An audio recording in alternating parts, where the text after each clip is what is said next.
सदाशिवसमारम्भां शङ्कराचार्यमध्यमाम् अस्मदाचार्यपर्यन्तां वन्दे गुरुपरम्पराम्. So any questions, clarifications on what we had done last time?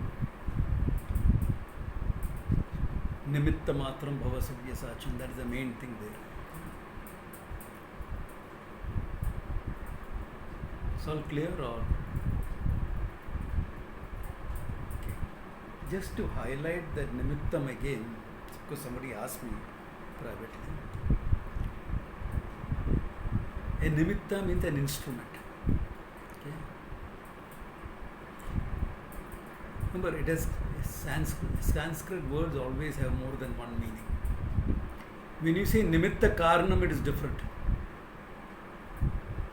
That is the efficient cause, the intelligent cause. Here, when you say nimittam, to be instrumental in something, it is like, okay, the top management has decided what is to be done. Other officers are nimittas, instrumental in carrying it out. They have to use their intelligence, they have to use their brains, they have to use their... Yes. But they are not going to make any fundamental changes on the whole. Situation wise, yeah, fine.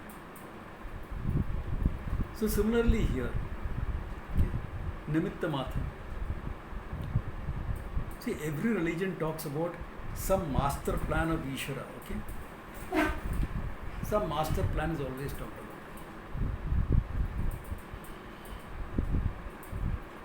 Does Ishvara sit down and plan everything in detail? No. It is all the individual karmas that end up as a master plan.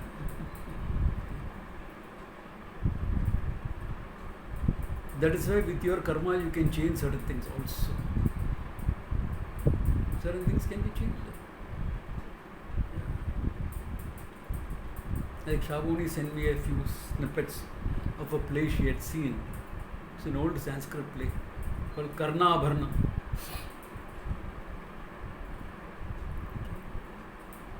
And there's a dialogue by Karna. Suto va, Suta putro va. Whether you are a charioteer or the son of a charioteer. Yova, kova, bhavami ham. Whoever I may be. Deva yattam tu kule janma. In the hands of fate to be born in a great family, etc. But mada yattam tu paurusham. To be a manliness, to be a warrior, etc., that is in my hands. So, you play a great role in that. You're free, because there is a God-given freedom of choice. So, when there is a God-given freedom of choice, you are in a way acting blind. As I said last time, the forest has a plan for itself and the squirrel automatically fits into that plan. Why? Because they are both in harmony with each other. The forest and the squirrel are in perfect harmony. But human being, we can be different. Therefore, how do we become a nimitta? Here is where the whole question of dharma, of your personal duty, etc. comes into the picture. You are playing a few roles. In every role there is a script. The script is flexible. You can change, but there is a script.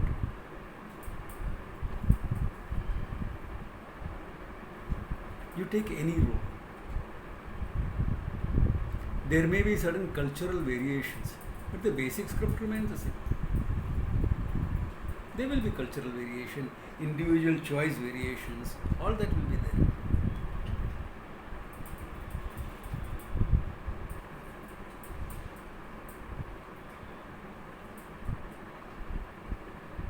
So, in those areas,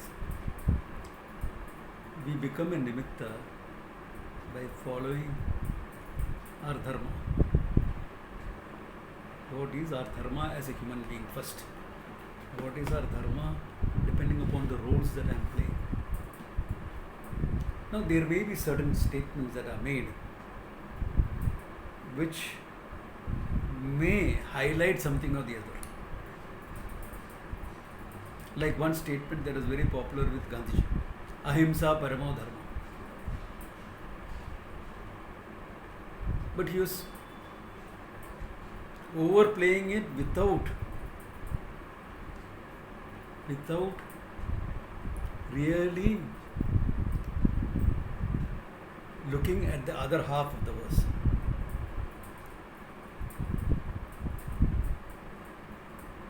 And many people who quote this, I always ask them, where did you get it from? They don't know.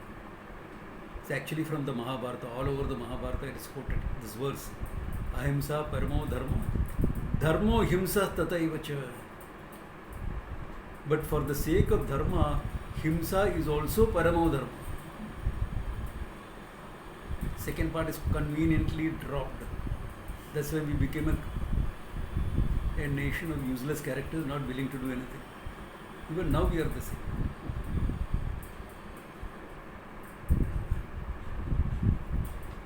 No courage, no way to know. Willingness to live by courage. Want to avoid conflicts at all costs. This reflects in our personal lives also.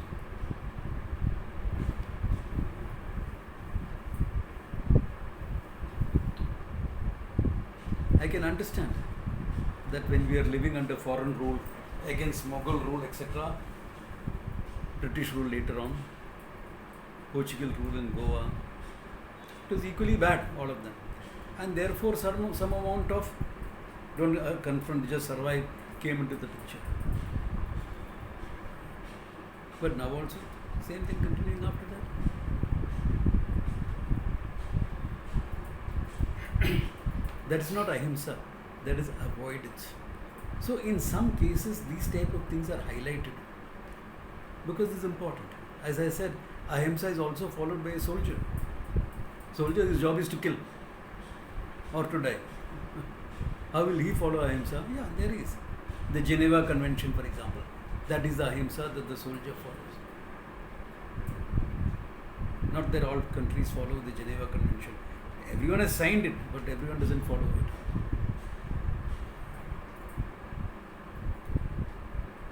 So if you have seen that movie Durandar, they replaced it with Balidan Paramo Dharma, a sense of sacrifice. Yes, for that type of jobs, the sense of sacrifice is high.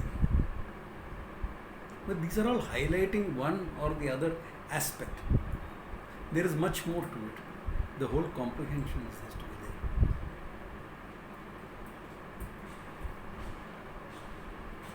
Some of it is instinctively understood, some of it is culturally gained. At our level, it has to be based on our thinking, on our self-awareness, etc. And the focus on duty. The more the focus on duty is, the less tensions in life. There will be some amount of conflict and tension, will be less. Just take a couple. The husband's duty to the wife is the wife's right from the husband. The wife's duty to the husband is the husband's right from the wife. But with our westernization, now we are focusing on so much on rights. There's too many fights in the whole process. It becomes a game of one-upmanship, who does more, who's jockeying for power, etc. Or one person is exploiting the other by saying it's your duty. Both are wrong. But if I have to be a nimitta, understanding of the duty in both universally and contextually is important. In the sense of the universal dharma, and that applied contextually to my life. my situations. What the situation demands. You find yourself in a situation. What does the situation demand? This is what nobody thinks about. People think only what I want. What does the situation demand?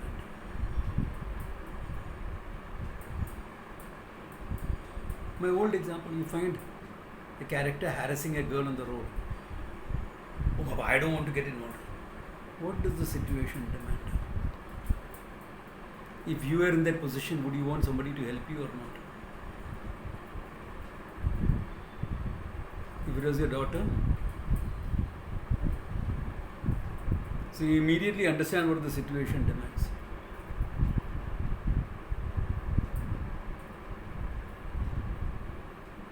But Swamiji, I don't know how to. You don't have to get into a fight. There are 101 ways of solving it.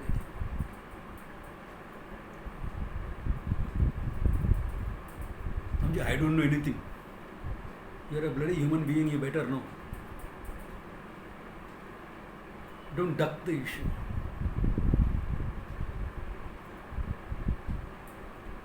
Yeah, you are a human being, now you better find out. Or live the life of a coward. Then don't say after that, Swamiji, 10 years I studied Vedanta, nothing is working. Nothing will work.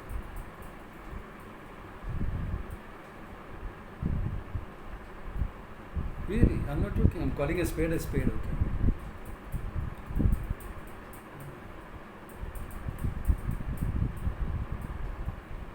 To understand the universal dharma, individual dharma, contextually what is it?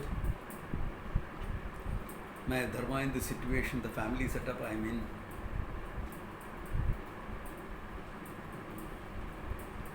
Then I've seen people going to the other extreme.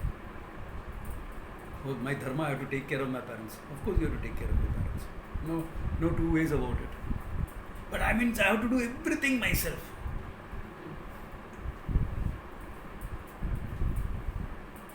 No. You have to take care. Make it feasible. You don't have to do everything yourself. Unless there is an emergency, etc., then you are there, good. But every little thing you don't have to do.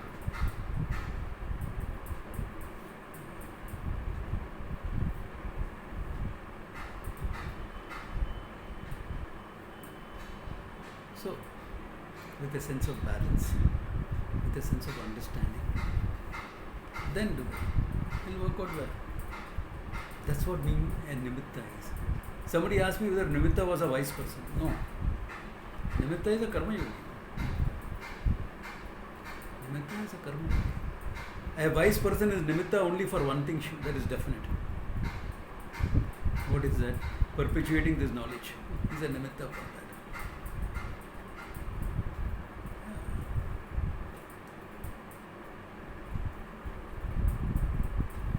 Parampara is Ishvara's.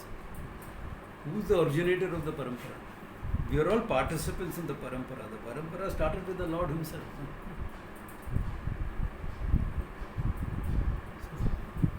So the Guru Sishya parampara becomes the nimitta for this knowledge to move in the world.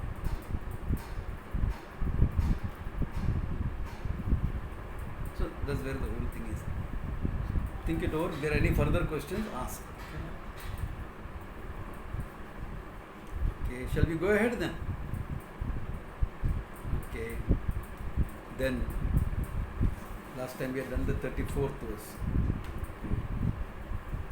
Then it also may bring another question here. That Ishvara is saying, Krishna is saying, that all these people are already killed by me. That means where is my free will gone? Yes, it is time for Bhishma to go. It's time for Bhishma to go. It's time for Drona also to go. But they are great warriors. They are not going to go without a fight. Though Drona did. Drona's one weakness in Drona was his excessive love for his son. That's the only vulnerability Drona had. excessive. So when he heard his son was dead, he sat in samadhi. He said, I am giving up my life. So when Drishtadyumna chopped off his head, he was actually chopping the body. Drona had already left the body.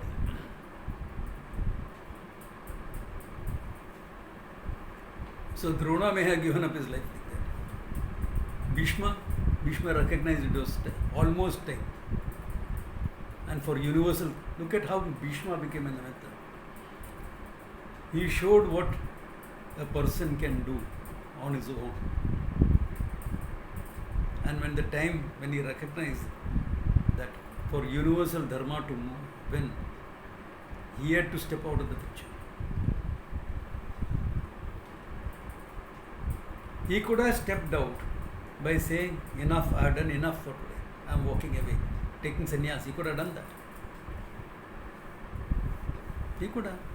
Who's to stop him? Sannyasa is something you can take any day.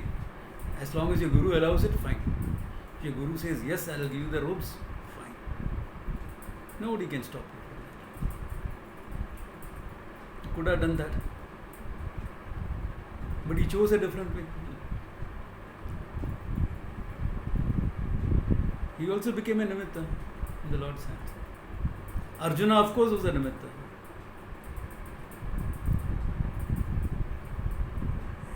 Nimitta doesn't mean that things will happen, you can just sit quiet. I am an instrument of the Lord's hand. What the Lord wants, I will do. So what the Lord is going to come and tell you about, beta, do this, beta, do that. क्या भगवान को और कुछ काम धंधा नहीं है?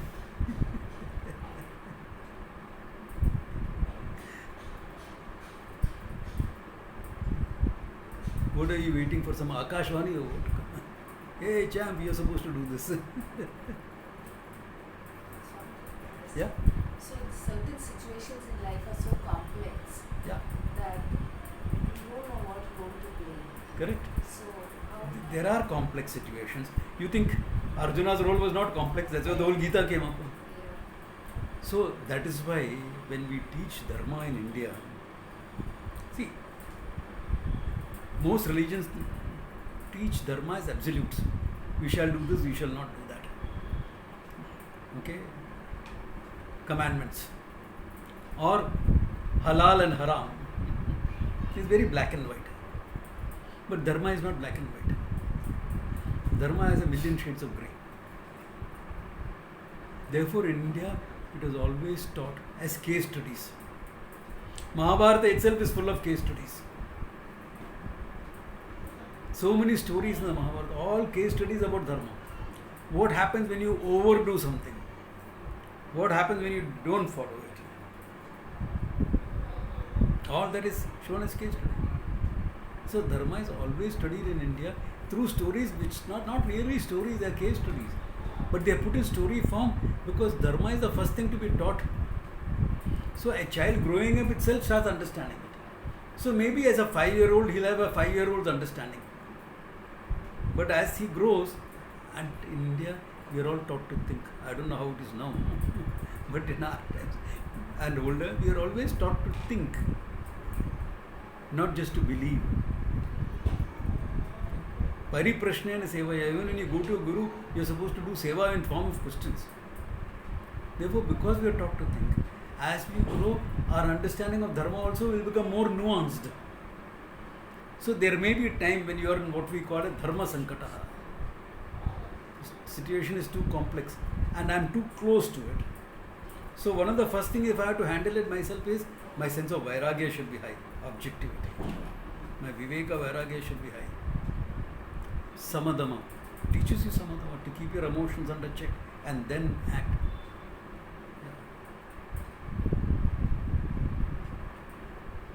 You are not supposed to make decisions with emotions.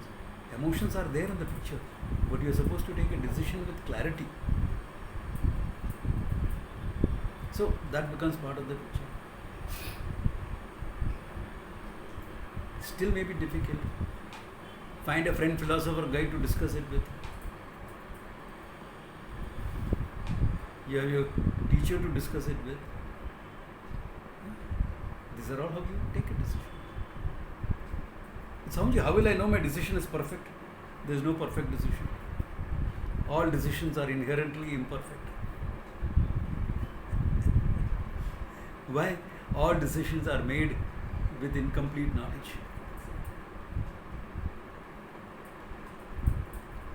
All decisions are made with an overload of information and incomplete knowledge.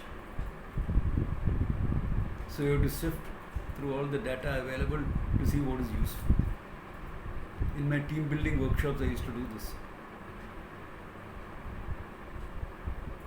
Flip the characters of the team building. They are supposed to do a task. For that, information is available. And I will give unwanted information also as part of it. And I know exactly who will fall for what type of information over years of doing this program.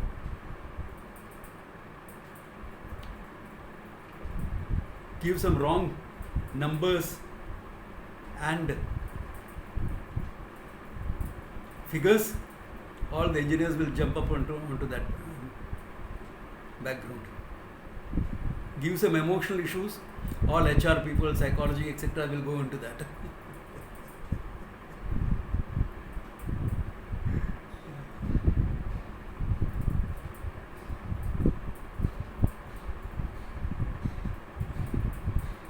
Give some symbolisms, traditional people will fall for that. I'm telling you, I know, because I've done with over 100 groups this program, so I know how people respond to these things.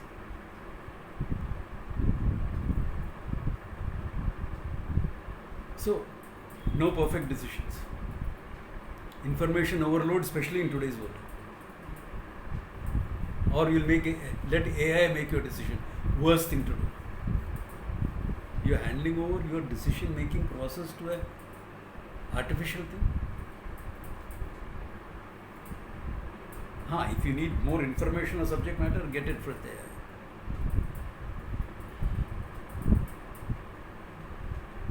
And remember, AI will give you information that's already there on the net. And if that information is wrong, AI doesn't decide which is right and which is wrong information. It doesn't decide what is applicable to you or not to you. Not yet, at least.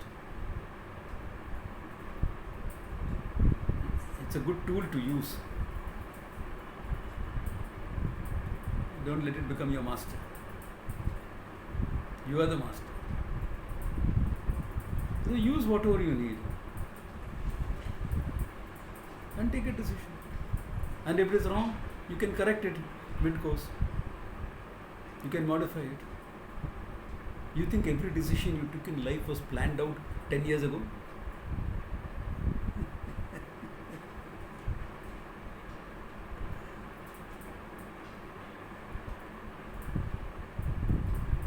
Nothing was planned out like that. Because life is what happens when you are planning other things. I love that statement. Okay? Life is what happens when you are planning other things.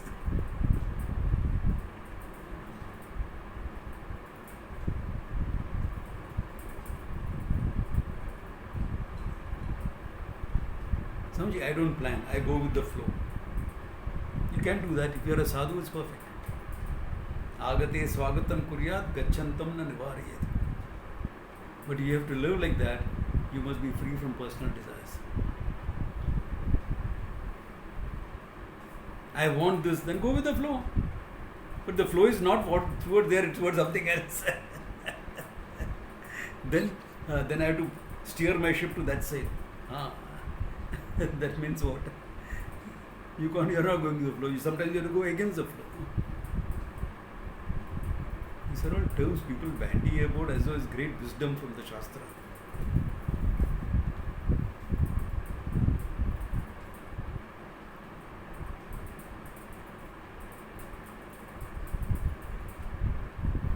Yeah, there are times in your life when you'll find you're going with the flow. You're in a zone. All that is flow.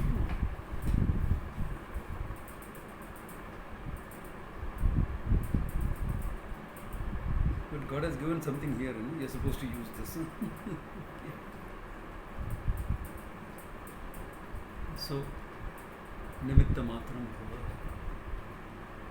Okay, I'm elaborating it a bit because this is one of the most important sections in this chapter. That verse. And if you can live like that, I'm telling you, it's a great thing. It's a great thing. Challenges, situational changes, problems, nothing matters.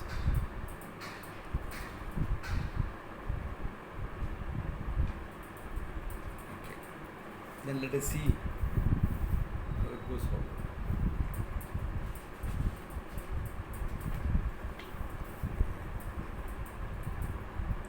Then he says, Sanjaya Vacha evam shrutva vachanam keshavasya kritanjalim vepamana kiriti namaskritya bhuya evaha krishna sagadgatam bhita bhitam pranamya.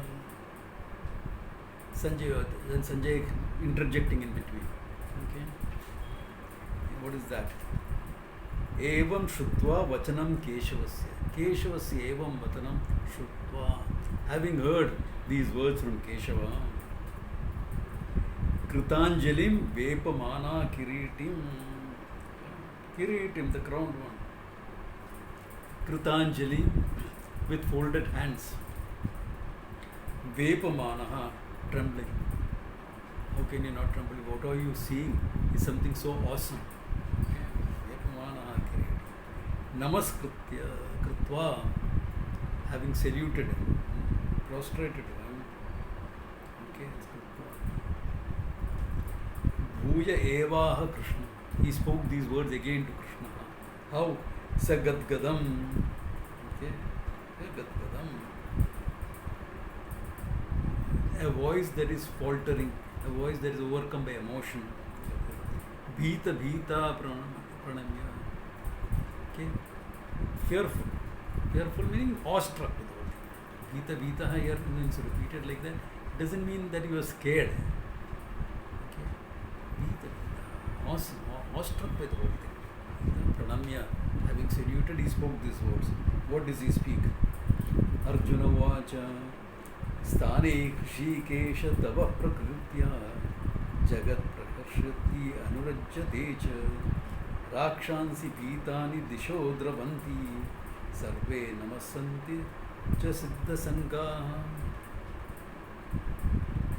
Arjuna vacha, what he's seeing, he is describing now. Okay, few things.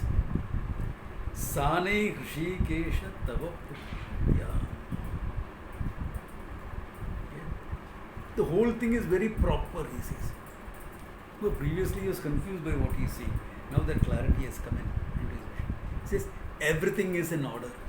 He says, all that I am seeing there, it's all proper. Sthane Hrishikesha. But I am not getting what I want. Sthane, it's proper. I am getting what I want. Sthane, proper. It is a mixed result. Sthane, it's proper. Why? Your own past karma may be standing against it. This guy wakes up and says, no, I'm 50 now. I must improve my health. Good. But what about the last 25 years of partying, alcohol?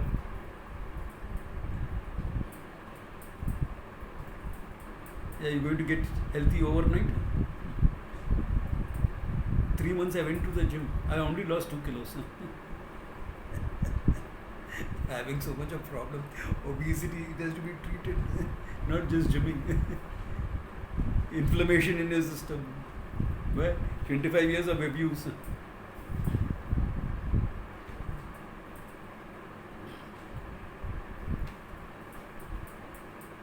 It is like my friend telling me, I have to speak to him maybe tonight. He's 92 years old. Okay, 92 years old. Fought 3 battles for this country. And lived a soldier's life. Major General, retired as Major General. Lived a soldier's life. Punjaban. थोड़ा chicken विकन खाएगा. Patiala peg every evening. So on one side, the abuse of war. You don't survive a war without something going off. On the other side, the good living. What do you expect? What do you expect? He says it's okay. I am ready to go now. I lived my life full. I have done all my duties. Everything is taken care of. Fine. Sthane, Rishikesh. It's all proper. It's in Ishvara's order. Your karma, you're supposed to go through this. What about that? That's why Ayurveda recognizes one reason for your illness is karma. It says that. Because you have done everything proper, still one thing went wrong. Huh? What is that? So another friend of mine has started something. He started a setup. You come here. There's an Ayurvedic hospital close by. We'll treat you there. Along with that, we'll study your karma and do what is necessary to take care of the karmic part of it also. Works well. Works well. Finally, nothing will work.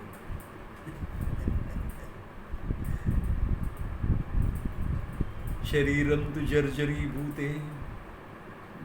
Body is all gone off. Roga gastam kalevaram. All types of diseases overwhelmed your body. Then what do? Aushadam tu janavi toyam. What is the medicine for you now? Gangajal.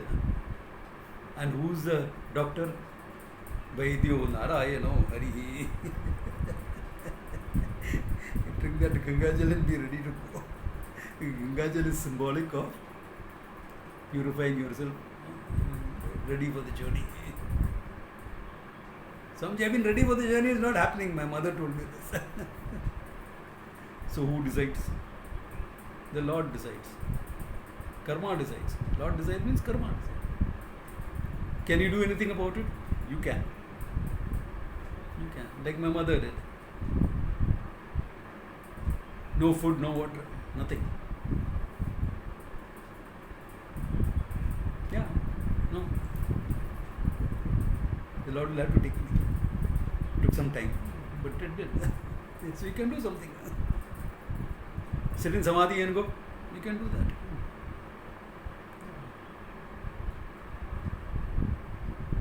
So certain things you can do, certain things you can't do. That is called freedom of choice. And that within that freedom of choice, everything sthane, it's all proper. It's all proper, he says. Sthane Rishikesh tava prakirtiya. And the whole world is singing your praises. It's sthane, it's proper. Jagat prahrishyam anuranjate cha. And the world is reveling in your glories. And not only reveling in your glories, Rakshansi Bhitani Dishodravanti. All the Rakshasas, the Adharmis are now scared and running helter-skelter. And Sarve Namastanti Cha Siddha Sangha. All the Siddhas, the groups of Siddhas, etc. Siddhas are people who have achieved things in the spiritual world. What are they doing? Namastanti. That's the beauty of it. Ishvara is a source of all knowledge and understanding. Therefore, something to accept, understand, and bring into your life. But if you are an adharmi, you will become abhaye bhaya darshina. In what can free you from all fear, you are afraid of that.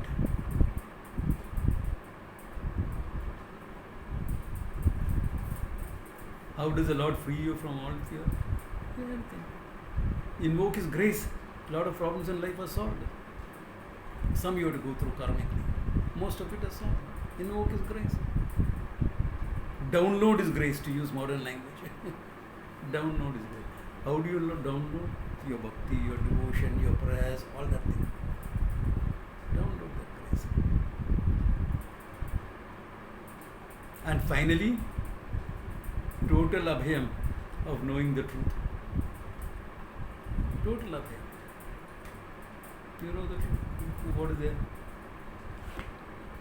Illness, disease, death, etc. क्या की फर्क पाएंगे? What difference does it make? And that consciousness is untouched by all these things. Total abhayam. So in this abhayam, bhaya darshina, I done this, I done that. The Lord is out to get you. You have to be God fearing. I don't know from where that expression came into India, to be God fearing. That's a very primitive understanding of God. I talked now about various stages of understanding God. A very primitive understanding.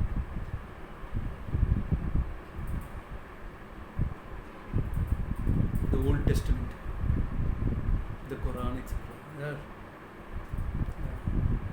Where God is presented as something vengeful, harsh, etc. Here, the whole world is half the world is being destroyed. Order. Where is harsh or vengefulness in it? That comes only when you personify and you start projecting your ideas, your human ideas on God.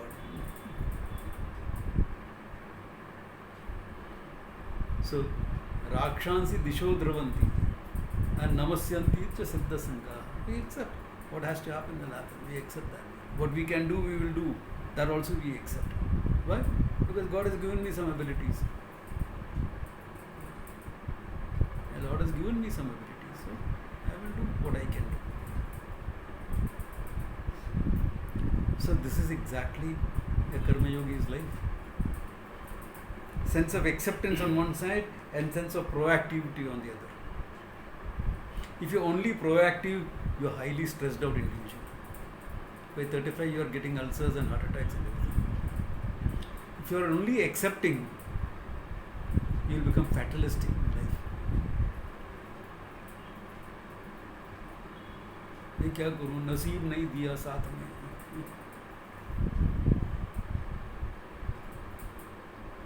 The balance between the two. Acceptance of situations, things, people proactively to handle the whole situation in life. That is Karma Yoga. Ishwararpanam prasadavati. Ishwararpanam can be there only if you are proactive. You can't sit down doing nothing saying Ishwararpanam. What are you offering?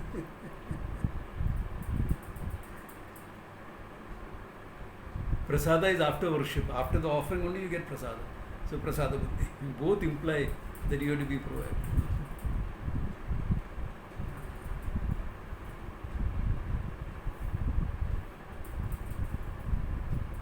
That's why I think in Shiva there is this thing.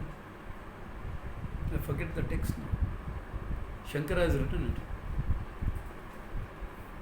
Where he's telling Shiva, Shiva, you are not responding to me. But you responded to Arjuna. Maybe I should worship you like how Arjuna worshipped you. By sending bows and arrows. Referring to the story of the Kirataka.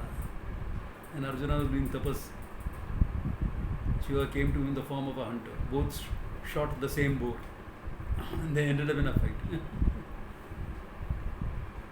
And Arjuna realizes, hey, what am I doing? Whom am I fighting with? And he drops his bow and prostrates him. Says, Lord, please forgive me for what I did. Said, you worship me in the best manner you knew. That means what? Worship of the Lord is to function in the best manner you know. Keeping dharma in mind. Function in the best manner you know. That's part of your worship. Have the sense of devotion and do the best you can. Okay, Sustani.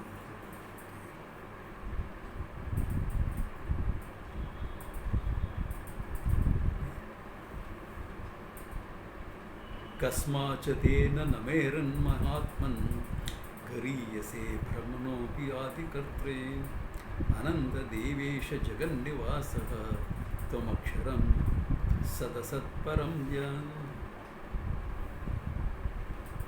Says Kasmat Tena Namir, how will they not salute you?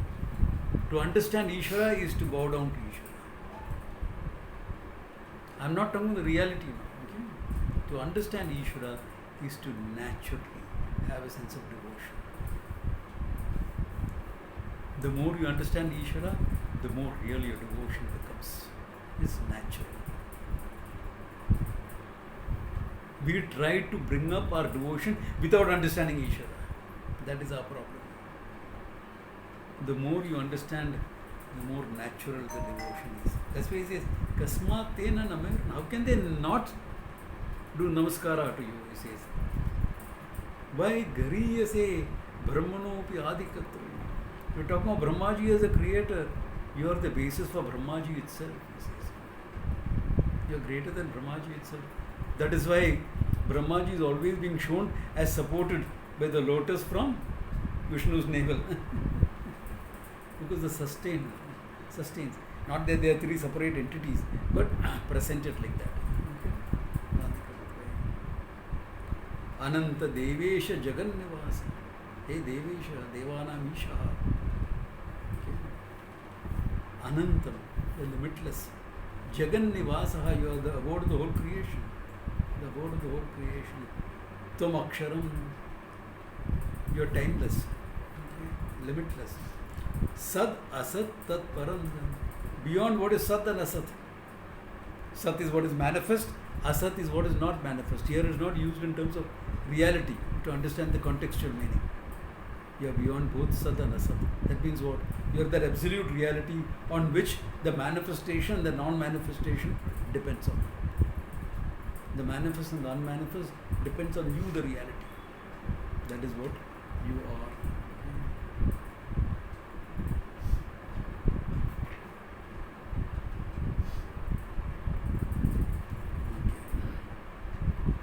त्वमादिदेवः पुरुषं पुराणः त्वमस्य विश्वस्य परं निधानं वेदासि वेद्यं च परं च धामः त्वया तद्विश्वमनन्तरूपः.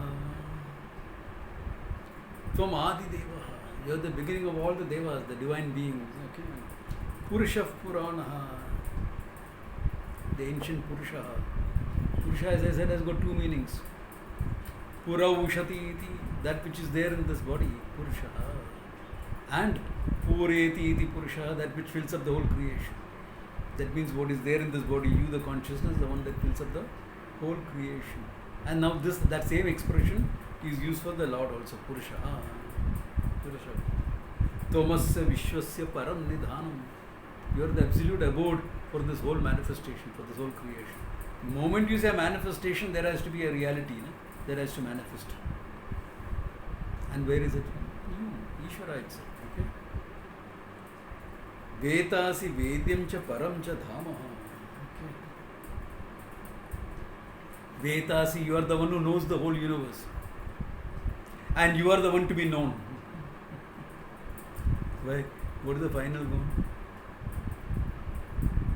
Tatvamasi, to know that you, Jagat Karanam Brahman, Brahman, to know Brahman.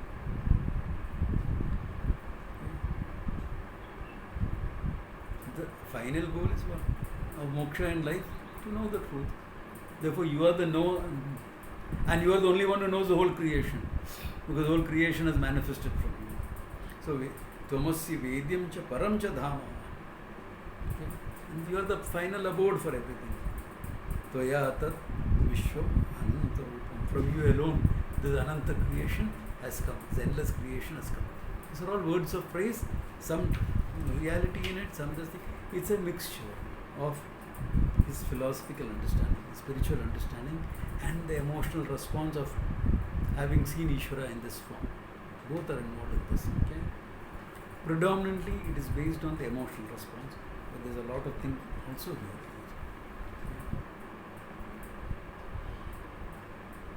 Then he just mentions a few. Vayur Yamaha Agni Varunasya Shankaha Prajapatisvam प्रपितामहश्च नमो नमस्ते सुसहत्कृतस्व पुनः पुनः भूयोऽपि नमो नमस्ते. He says, see, in ancient times, as I said, there was no temples. The temples and the personifications of gods, murtis, came just after the Mahabharata, around this time, just after. Before that, Ishvara was always represented by natural forms, by functions, etc. Therefore, he is saying, your Vayu. You invoke Vayu. Ishvara can be invoked in Vayu. Why? That which sustains life is Vayu. Therefore, Ishvara is invoked with that. Yamaha. Yama, Lord of Death, very important function. What is our population? 1.4 billion, right? Just imagine if our great-grandfather's generation was also alive, what will happen? Water, food. Can the earth sustain? Now 1.4 billion itself, if you take one more generation, they'll make it 2 billion. Sustainable? There has to be a clearance. There has to be a clearance. Yamaha. Okay. Agni. All the luminaries. Varnaha, water. Life starts with water. Without water is the basis for life. Varnaha. Shashankaha, the moon. Prajapati, Brahmaji. Tvam prapitamahascha. You are the great grandfather. You are the source of everything. Namo namaste tu sahasra. 1,000 times Namo namaste. Punascha bhuyo pi namo namaste. So again and again, my salutations. This is a purely emotional response. There is some understanding, but purely emotional response. Now, why is Vyasa saying all this so much? Especially for the modern person, the emotional response to understanding of Ishvara is poor. You may not wear it on your sleeve like the Bhaktas did. That's okay.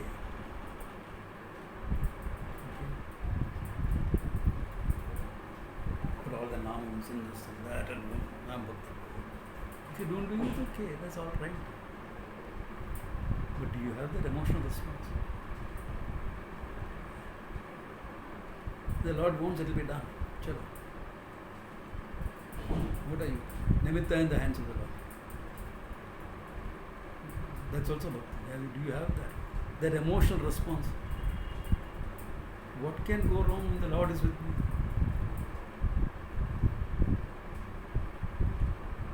Like Muhammad Ali. Shorty is in my corner, why should I worry? For his nickname for God was Shorty. Okay. Why don't ask me, ask him. Shorty is in my corner. Why should I worry about anything? That's it. Bhakti. Devotion. You don't associate bhakti with Muhammad Ali, do you?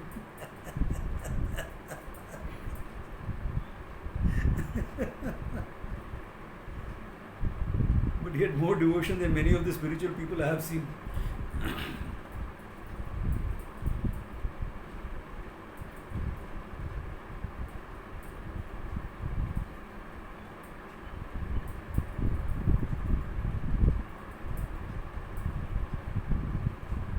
So, that is it.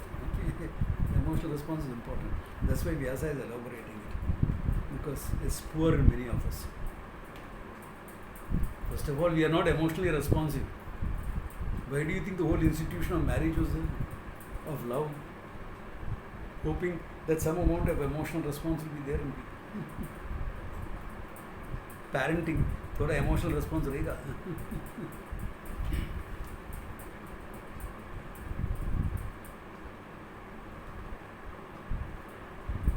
But then we copied the British. Children should be seen, not heard. You outsource parenting to your nannies and whatever. Tuitions can be outsourced. Cooking can be outsourced. Cleaning can be outsourced. Parenting cannot be. That is emotional bond.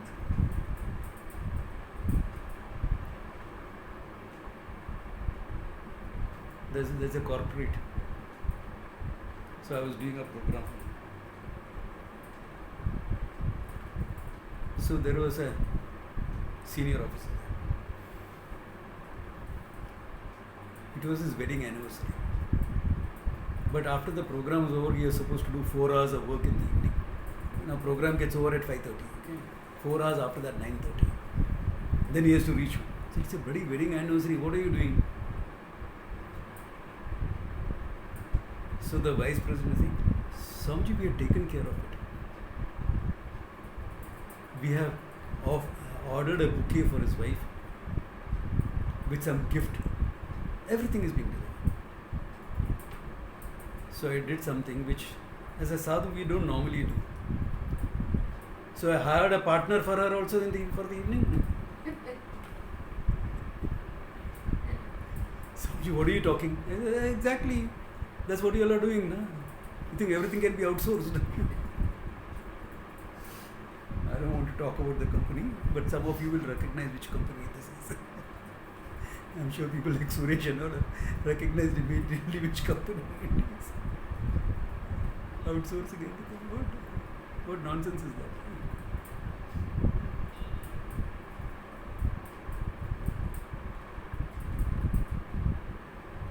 So the emotional response that is necessary with respect to Ishvara. You can't do things like this.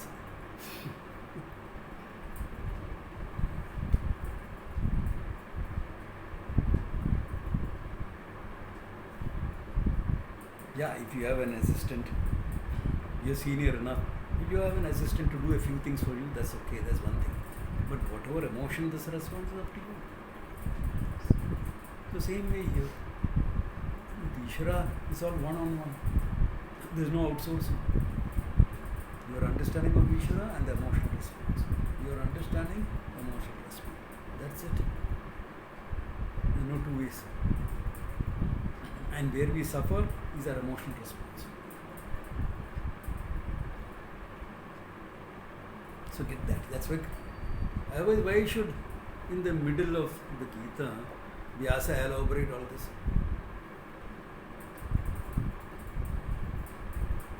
Vyasa was a seer. He knew future generation में बहुत problem हो जाएगा. Arjuna didn't need all that. His bhakti was strong. His bhakti was strong. His bhakti and tapas was so strong. Shiva manifested in front of him.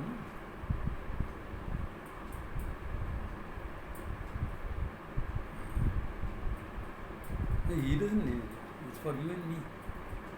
Emotional response नहीं है तो क्या फायदा? So have that emotional response. Cultivate that. And then okay.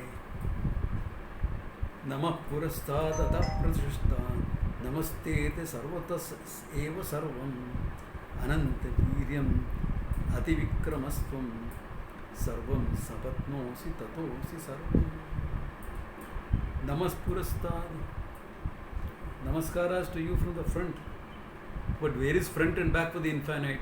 Therefore, ata prishtataste. From namaste to sarvata eva sarva. From all sides I am saluting you. I am saluting you. Okay, because you are everywhere. Where are you not for me not to salute you? This is where the sense of surrender comes to you. Recognize everything is Ishvara, everything is sacred, everything is divine.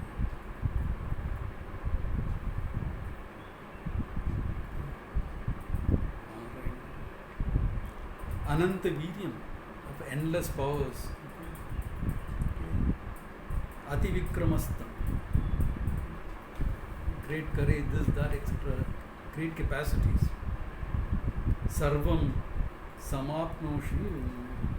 You completely pervade everything. Tatosti Sarvam. You are everything. The final recognition is what?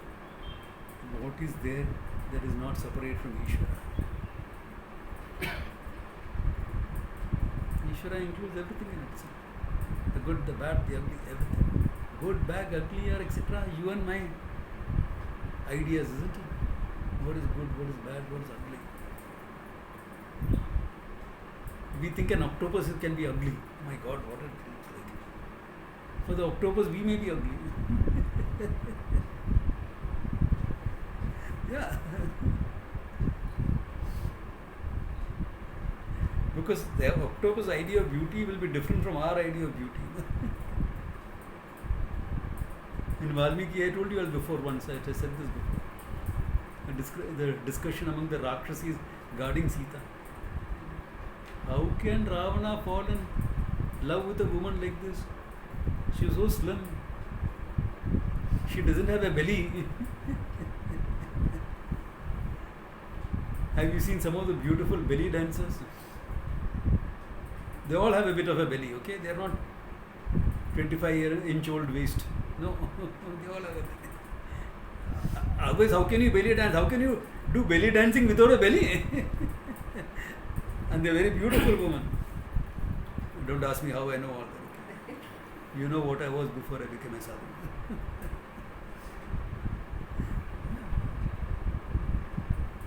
So everything is Ishvara. There is nothing non-separate from Ishvara. Now, after this, Arjuna suddenly understands something. Baba, I am saying all these things, Ishvara, but this is also my buddy Krishna.